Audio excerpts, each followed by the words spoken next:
Foreigners, I think they dominate the sector.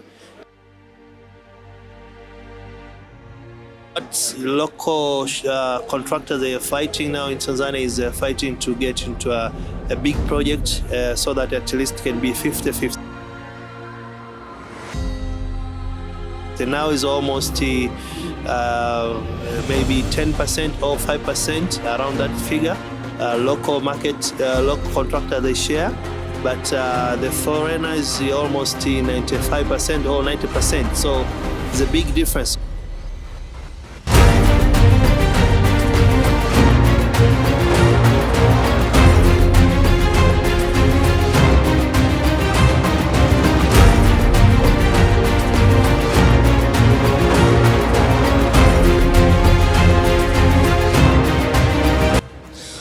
Warm greetings to all our viewers. It is a great day today in Johannesburg, South Africa, and we're right here at the Gallagher Convention Center where the Big Five Construct Southern Africa is actually happening. So you do remember that the last time we spoke about it and we told you all roads lead to this place and you need to come and talk about the things that matter, construction within Southern Africa. But we can actually take it beyond Southern Africa. We can talk about construction all over Africa and world over.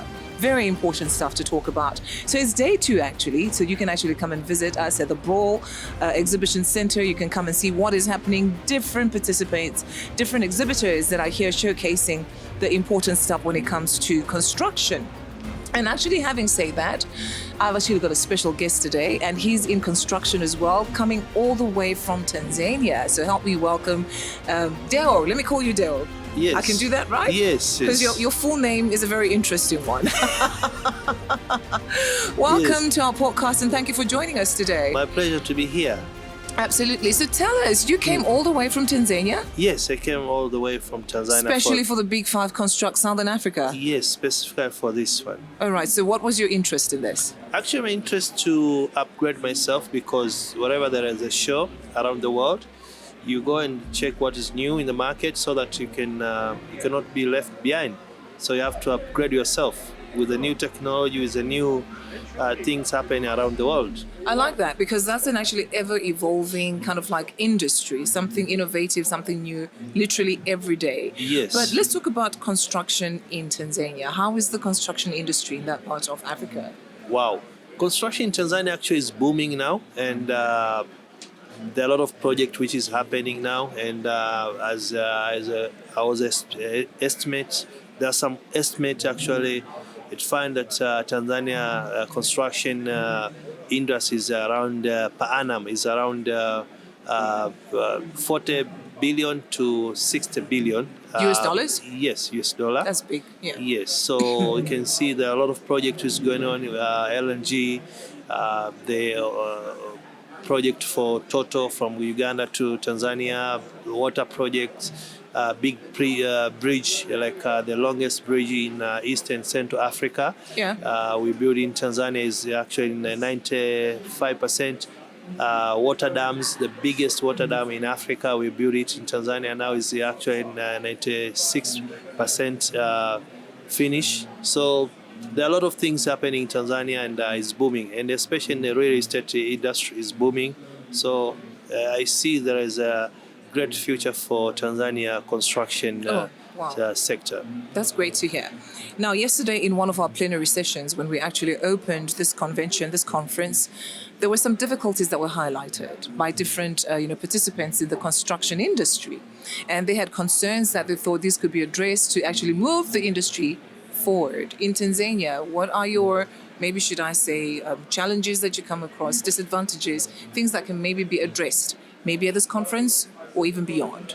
I think the main challenge in Tanzania is one of the challenges to deliver the high quality project. That's a very main concern. Like what, there. lack of materials? Is that how you mean? Not material. Yeah.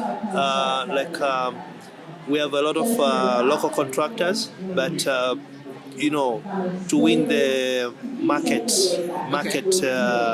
market share, they need to create a confidence. So there's as in there are other big players already that dominate the industry. Yes, foreigners. I think they dominate the sector, So what local contractors they are fighting now in Tanzania is fighting to get into a big project so that at least can be 50-50. Now is almost maybe 10% or 5% around that figure. Local contractor they share, but the foreigner is almost 95% or 90%. So it's a big difference. So the big project is taken by 95%, that's a big number. Are we Yeah. talking about foreigners from Europe, foreigners within Africa, or it's just a mixed basket? foreigner from Europe and from Japan, China, mainly China. So they're taking big projects, and from even South Korea. We've seen a lot of project is taken by South Korea. So there are a lot of projects, even in Africa. Special, I see there's rise of Egyptian company. They are taking big projects there in Tanzania. Yeah. So like a water dam, which is worth more than 2.5 billion USD. So I think local people they are now they are now rising to get the big project. So so the only way I think is to get out of the country to partner with an international firm. Like there are a lot of good firms here in South Africa. They can partner with them so that they can bring a technology. They can transfer the technology to local company. They can empower them through partnership. Maybe they can partner with a number of the company in Turkey and other country. We see that there is a lot of big project, quality projects is going on. So they can partner through that. They can bring, they can break through. Okay, That's all the right. way I but see what it. would have caused that, though? It seems like it's a challenge in many places where Yeah. smaller players cannot actually get into the big industry and take on the big projects. Is it because maybe there's lack of skill, lack of mentorship? What could really cause that? I think it's mainly is because of lack of skills, and they need to.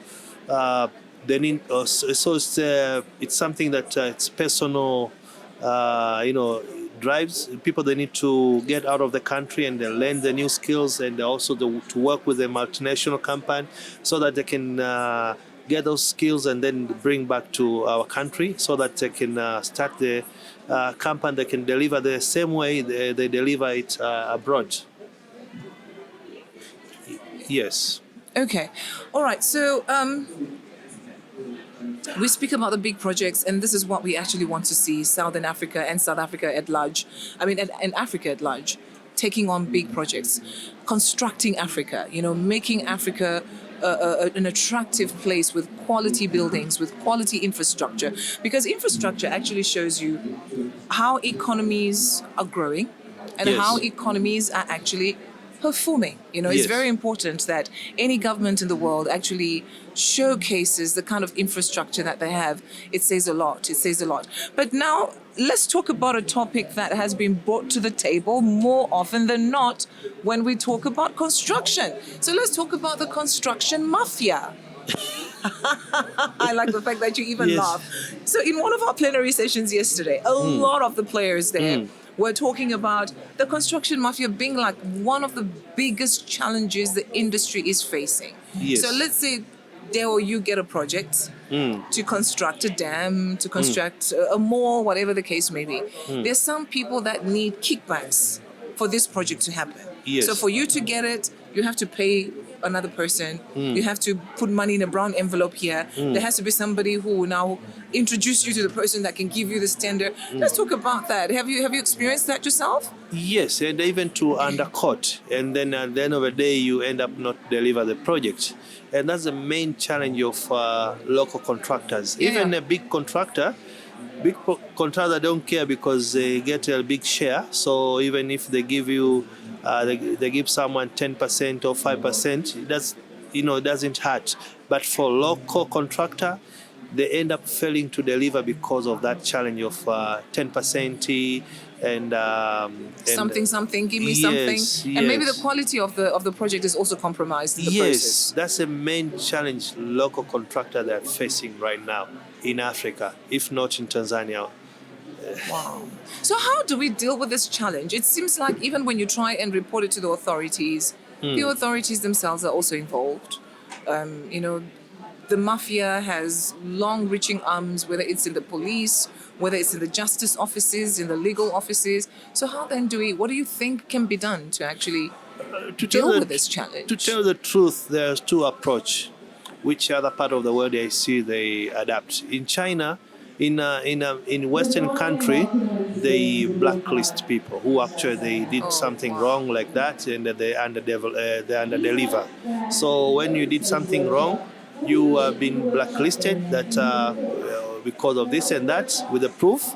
No one will give you a tender in any country or in your country specifically because you've been blacklisted. So you have to. So they will segregate you through economic means. So that you won't get any business in the construction throughout your life. So people will now worry about losing their whatever. Of course, yeah. That's the Western model, and I think the Chinese or Asia Pacific model is.